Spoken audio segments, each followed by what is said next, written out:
Welcome to USA Global TV and Radio, where our mission is to provide education, entertainment, hope, and inspiration.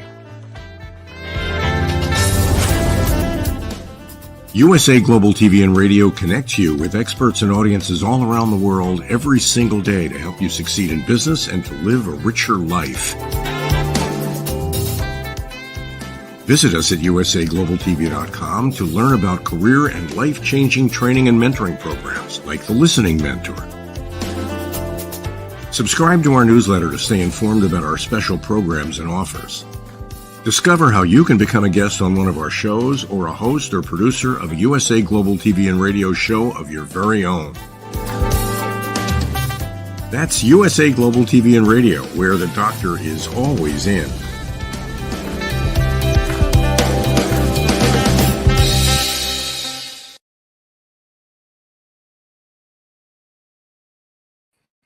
Hi, red.olaughlin here. Welcome back to Talking Heads on the USA Global TV and Radio Network.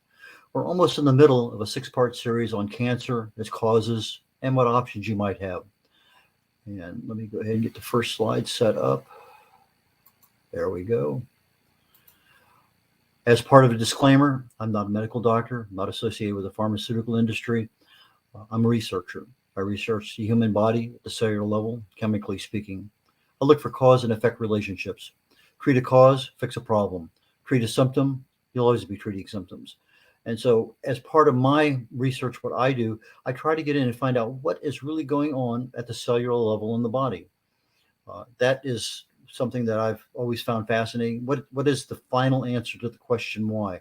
Well, why did this happen? Well, what caused that? Why did that happen? Well, why did that happen? And if you go down far enough, you get to the basic why, and that's your root cause. That's the thing that started everything. And when we have cancer, it's kind of we go down this one road and that becomes the standard theory. Well, then all of a sudden something happens and, well, I can't live with that theory any longer because I can't prove this part of it. So let's look around and we have another theory. So back about 100 years ago, early 1920s, and we talked about this last session, Otto Warburg, who actually won a 1931 Nobel Prize in physiology for his, I guess, clarification of how he saw cancer and cancer growth and what we could do about it. And in his particular case, cancer cells ate up a tremendous amount of glucose compared to normal cells around them. And so most of his work was predicated on glucose feeding cancer cells. Well, it turns out that cancer cells not only like glucose, which is very treatable in that metabolic sense, but they also like glutamine, which was not discovered back then. It wasn't until a more recent time here in recent times that glutamine is also a preferred source of fuel for cancer cells. And glutamine, it happens to be an amino acid that our bodies make. So we actually make this one. We don't make as much as we need. We need it from our diet also. And so the path for metabolic respiration as being the cause of cancer cells kind of went by the wayside. Didn't completely go by the wayside, but went far enough to the wayside that genetic mutation became the primary theory. Okay, I have DNA in this molecule. It's mutating. What's causing it to mutate? Well, it could be some toxins in cigarette smoke. It could be radiation from something. It could be prolonged inflammation. It could be a lot of things. And the major thinking in the process is it's affecting the DNA, and therefore I have to be able to treat that particular DNA at that level from a genetic perspective. And that's where they have the chemotherapy drugs, they have the radiation, all those kinds of treatments. And I'm going to continue both down the metabolic path, because I think that's probably realistically on just about everything I've researched is probably the real cause. When you can take somebody and treat them metabolically for stage 4 pancreatic cancer, somebody who has 3 or 4 months to live, and years later, their cancer is still being managed effectively, and they have not lost any quality of life. That to me is a far better effective treatment of cancer than given a 3-month, 4-month, 6-month sentence and said, we'll give you a lot of painkillers for hospice. And that's all we can do when you're at stage 4 on something they have no ability to treat. But part of the problem is our standard of care to do clinical trials using the metabolic theory, that's primarily through diet. In other words, no sugar, so you're starving the cancer of glucose, but you're also using drugs that inhibit the cancer cell's ability to pick up glutamine. And those are not standard of care issues, because the standard of care nowadays is chemo and radiation. Regardless, it's what it is. There are places in the world that you can go where you can get a metabolic treatment, but some of those, they will not even accept anybody unless they're at the stage 4 level. And remarkable success rate, 90-95% in some cases. But sometimes the person arrives and they have been just withered by chemo treatments and radiation, and they're just a shell of their former selves, and they don't have enough of anything left to really sustain additional treatment. But regardless, I'm here to provide information, allows you to make an informed choice. If you need to go with the standard genetic model where it's chemo and radiation, and that, by the way, was an informed choice of my wife when she had breast cancer. We looked at a lot of different options. I didn't understand it the way I do today. I didn't have near the knowledge, although it was there. It wasn't quite as well. Let's say it was hidden a lot more. It just wasn't available when you're doing searches. Regardless, I don't know that I would have strongly recommended for her to do the chemo and radiation, which she did choose, and we did go through that. So there are going to be some people who choose that route. There'll be some other people who say, no, I'm not happy with a 6-month horizon to live. I want something else. And that's what we're here for, is to talk about both sides of the equation. So as I can provide some information on the metabolic side, I will. And as I can provide information, like I did last session, we talked about fasting and how fasting actually improves the ability of chemo drugs to do their job and to also protect the normal cells around them. So let's go ahead and begin today on our topics. As part of this process that we're going through, I promised last time that we get to insulin resistance today, probably cortisol, gut health, but I think everything being equal, we're going to tackle insulin resistance today. Insulin, our pancreas makes it. Ehlers-Langerhans. It's something it happens all the times. Our hormones are basically like a map. It says you give this molecule a map and says, go here and do this. And that's what the hormones tell things to do. They regulate and they control our biological processes. In the pancreas, you have a pro-insulin, you have a proinsulin, and then you finally have the actual molecule called insulin. And it's stored in the pancreas and released as needed. The body has a feedback mechanism as the insulin is pushing glucose into various tissues. There's a feedback that, okay, the glucose is leaving the bloodstream. I don't need to make as much. And so the pancreas slows down a little bit. So as the insulin promotes glucose into the tissues, this stimulates glycogen synthesis inside the cells. That's where we get our energy from. And we had a little session on that not that far back. We talked about ATP, adenosine triphosphate, and how the mitochondria actually generate that energy. And if you look at it on the metabolic side, maybe it's the mitochondria that's having the problem, causing the cellular dysfunction and eventual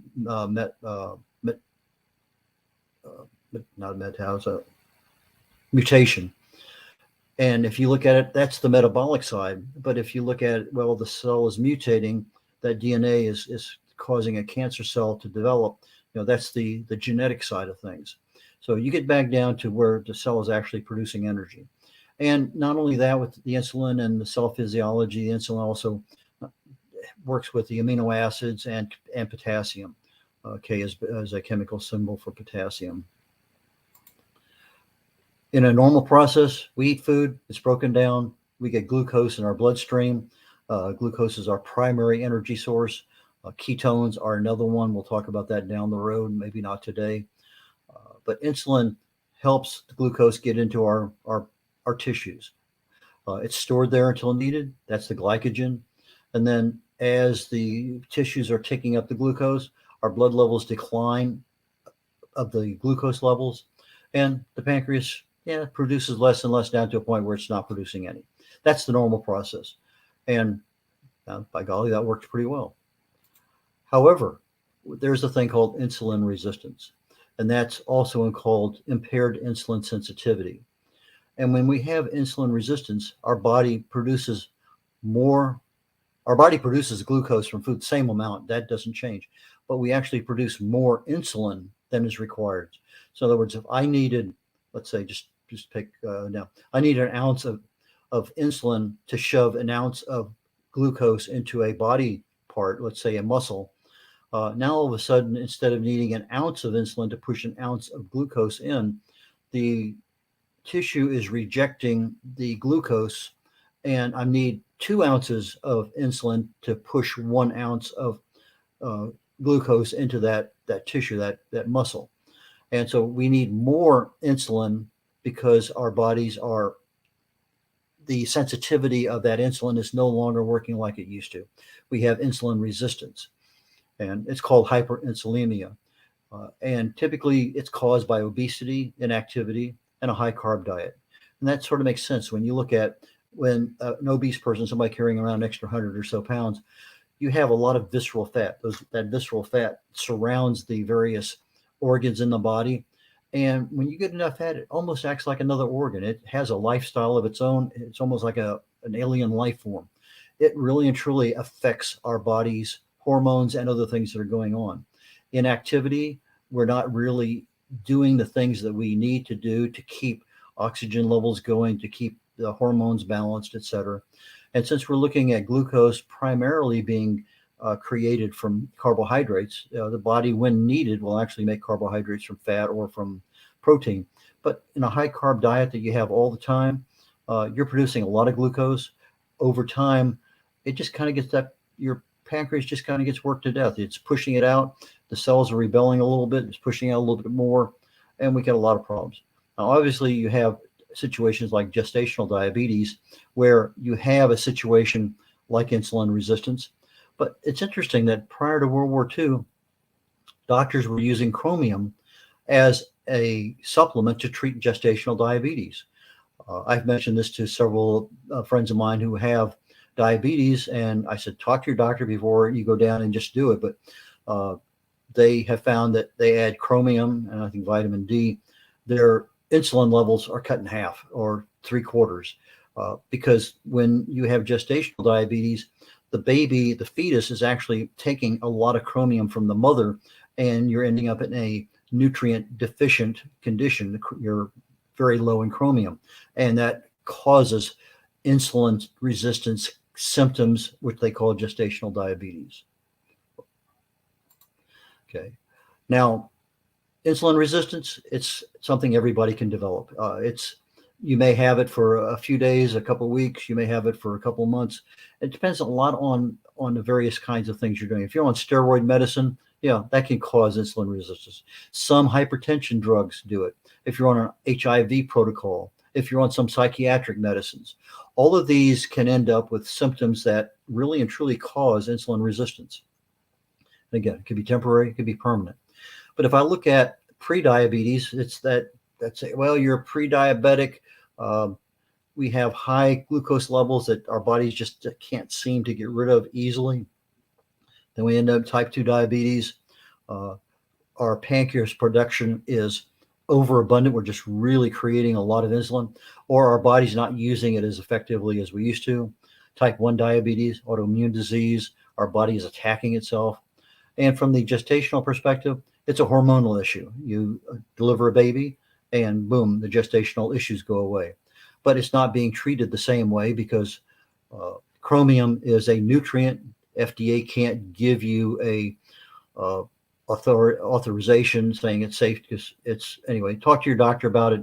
There are a lot of studies out there. If you have somebody or you know you're going to get pregnant, please talk to your doctor. If you have a situation where gestational diabetes will or most likely occur, chromium, vitamin D might be a couple things to talk about because it certainly did work exceptionally well prior to the modern medical system we have today. How do you know whether you have insulin resistance or not? Well, one of the standard ways is looking at what they call a glycated hemoglobin test, A1C. You take this test, and it's usually the average over a period of time, 2, 3, 4, 5 months. And If the A1C says you're at 5.7% or below, they consider that normal. That is your glycated hemoglobin in your blood. If it's between 5.7 and 6.4, they say, you're pre-diabetic. If it's over 6.4, 2 times in a row over 6-month period, 8-month period, they're saying you probably and most likely have type 2 diabetes. Insulin resistance is associated with weight gain, atherosclerosis, that's hardening of the arteries, hypertension, elevated triglycerides, and another thing called metabolic syndrome. That's where you're combining a lot of these issues together all into one. And they say, okay, if you have this, and this, you have metabolic syndrome. Now, when you have these symptoms, metabolic symptoms, you're going to probably notice, and you're not going to have all of these, but you might, but increased thirst, increased urination. It might be because you're drinking more, increased hunger. Well, that might be an issue. If your body is starving of glucose because you need it, and then all of a sudden the body says, I need more, might be a symptom. Blurred vision, that's probably even a bigger one. Headaches, a lot of things cause that, but this is part of one. Skin infection, skin tags, might be something to say, hey doc, I think I got a problem.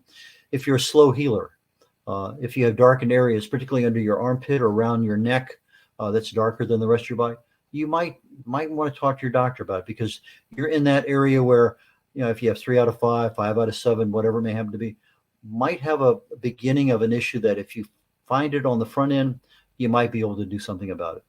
However, for insulin resistance, there are no medications that are approved for it. They do have a drug called metformin that they use for diabetes, and some people are now using it as a wonder drug for longevity. Not going to go there today, maybe down in the future. Hypertension. If hypertension is causing part of the insulin resistance, you take a hypertension drug and all of a sudden, hey, you're back hunky-dory, everything's fine. That might be an issue.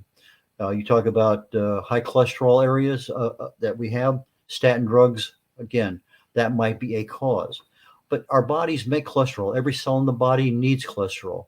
We either get it from our body by making it, or we get it from our diet. If we are getting it because our bodies are making it, our diet has no effect on it. If our diet is our primary source, our body's going to make less and less of it, and it's going to balance out at a certain area. But the part that I ask people about is, why are half the people who die of cardiovascular disease have perfectly normal cholesterol? They don't have high cholesterol that says, hey, this is an indicator of cardiovascular disease. There seems to be a disconnect there. I think there are a lot of other tests out there that's going to be much better for determining that. But statin drugs may have their place. And maybe if your cholesterol gets really, really high, it might be a way of addressing it. But the statin drugs actually cause your body to stop making coenzyme Q10, which every cell in the body also needs. So you're having cholesterol that the body needs, you're having CoQ10 the body needs, but then the drugs shut down the CoQ10. Now we're having a problem that actually can cause an increased risk of cardiovascular disease. Increase insulin resistance. I've seen several articles, read several, on fasting as a treatment for it. Most of the time, they seem to be fairly good, that maybe an intermittent fast is going to work very well for somebody. Maybe a prolonged fast, 36, 48, 90 hours might be a better treatment. But again, anytime you're doing something like this, especially if you're on any kind of prescription meds, this has to be something you coordinate with your doctor. This is not something you just want to jump out. I do a 72-hour fast every month, but if you're jumping into a fast, even if it's just an 18 hours on, 8 hours off, talk to your doctor first, because there may be some issues with your meds that you need to know about first. If you can't get to your doctor in a timely manner, talk to your pharmacist. They're a wealth of information on what the drugs do in the body and what options you have. It's interesting. I go in there and I rarely pick up a drug, but one of the things I always like to ask is, says, can I drink and drive with this drug? And the 9 times out of 10, they'll look at the drug and they're not even thinking yeah, you can. And I said, okay, you're telling me I can go drink and drive and take this medicine. And then all of a sudden okay, no, you can't, you should not. So sometimes you have to repeat questions to people because they're already, their mindset is a certain way. You ask a question that gets them in that mindset. And So sometimes you have to ask a question twice or maybe two different ways. Insulin-like growth factors. We've talked about human growth factor a while. When we're young, it's what causes us to grow. It's the control of everything in our life. As we get older, we make less and less. It's something that we can stimulate primarily through fasting more than anything else. High intensity exercise also causes an increase in human growth hormone.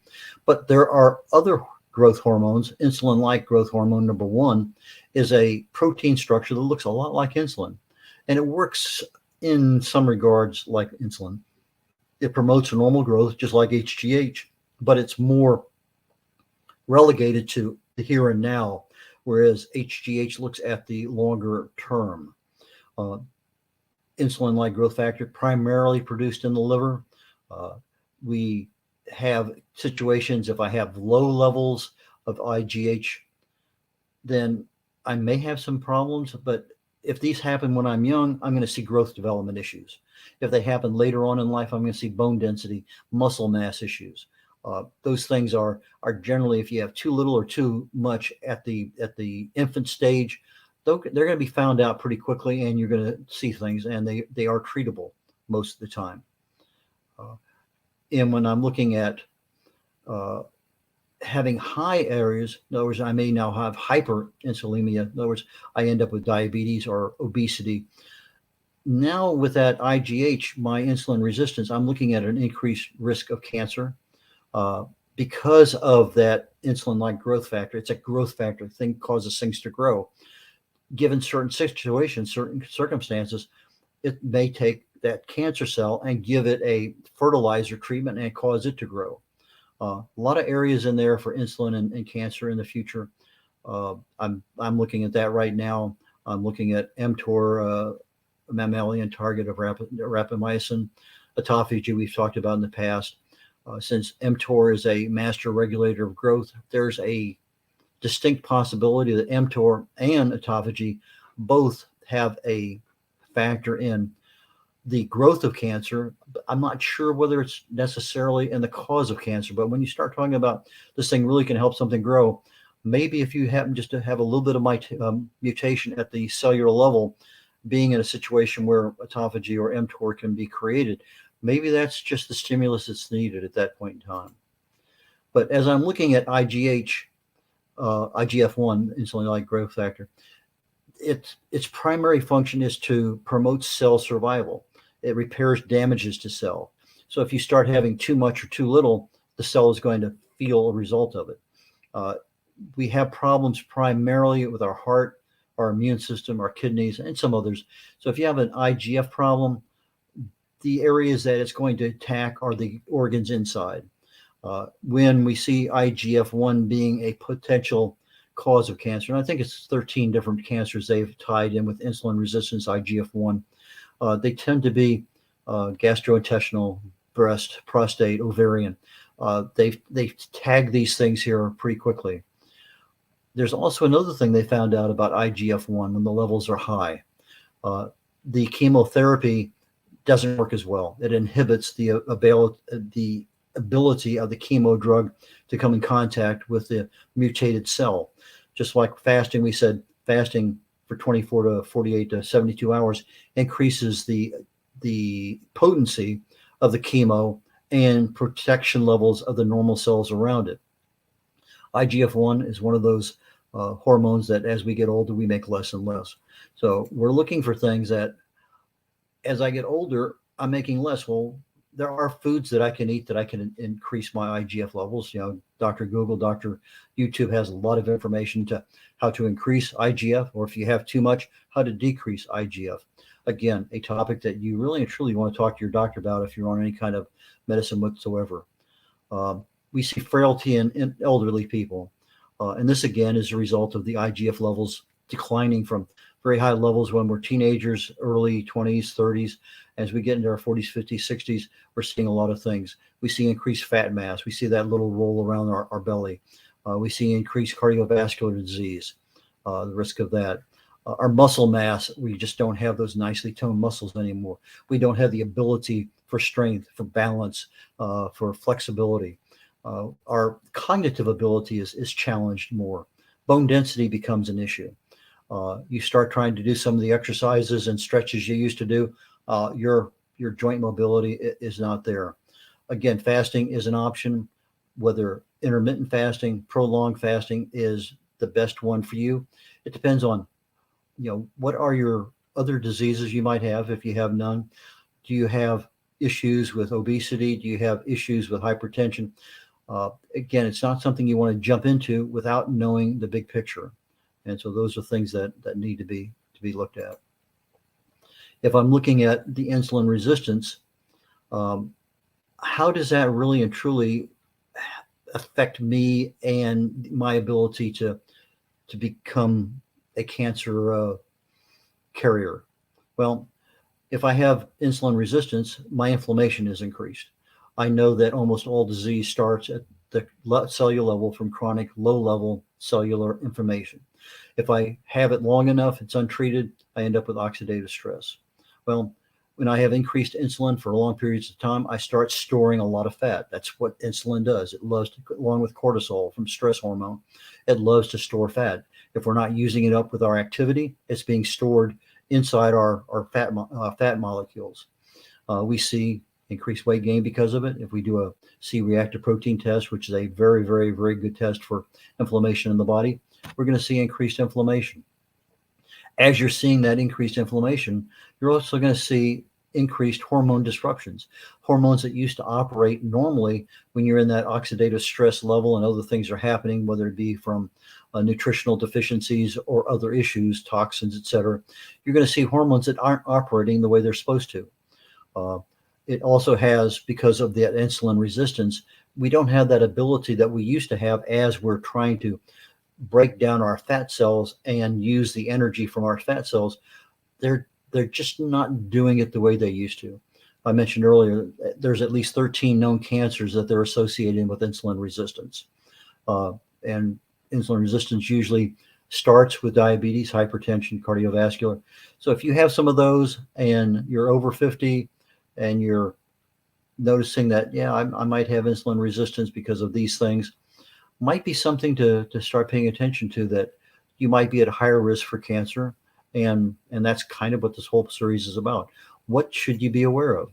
Well, the thing that I would be more concerned about is that if I end up in a situation where I have diabetes, hypertension, obesity, etc., my risk of catching cancer, regardless of which one it is more. Now, that whether it's mTOR, autophagy, insulin, IGF, it doesn't matter. Cancer cells are going to grow. We can tackle autophagy and mTOR fairly easily with diet. We can tackle insulin resistance with diet and fasting. There's a lot of things that can tackle each individual one of these things, but there's no simple one thing you do and that takes care of all of it. But there's a lot of stuff out there that if you're doing let's say that you're increasing your fasting to improve your autophagy. Now you're fasting 20 hours a day, or you're doing one meal a day. So basically a 23 and a half hour fast. Your autophagy is beginning to work. If you do a prolonged fast for 72 hours, your autophagy is working. Okay, we got autophagy under control. Now maybe we bump over to mTOR. What is causing our mTOR to go out of balance, out of whack a little bit? We gain a little control over that. If I'm fasting and I changed to a ketogenic diet, maybe I'm now controlling my level of glucose entering into my body. So maybe I'm changing my energy source to ketones rather than blood glucose. So there's a lot of things out there, and that's what we're going to be diving into as we continue on the last 3 parts of this particular series on cancer causes and options. My information, if you need to know more about me, I'm at red.olaughlin.com. That's red like the color, R-E-D, O'Laughlin, O-L-A-U-G-H-L-I-N, red.olaughlin.com. I'm a speaker, author, publisher. My book, No Matter What You Can Do It, addresses issues of the subconscious mind. How do you talk to that part of your body that's can control the 95% of everything you do? The Joy of Ageless Health, and talks about the 6 or 7 or 8 primary causes of disease. What can you do about each one of them? Longevity Secrets for Healthy Aging talks about the 2 primary causes of aging, and what you can do to accelerate or decelerate the aging process. And my book published just last month, Understanding the Causes of Alzheimer's. There are certain pathways that Alzheimer's follows, and any one of them can give you Alzheimer's symptoms. And if you're treating one, what about the other 4 or 5 that are going on concurrently? Maybe you need to know about other things that you can talk to your doctor about. Well, hey, doc, what if we do this and this and this at the same time? So these are things that I try to provide for information. They're available on my website, red.olaughlin.com, or on Amazon. And next week, we'll be picking up again on cancer, its causes and options, and I'll look forward to seeing you then. Thank you very much.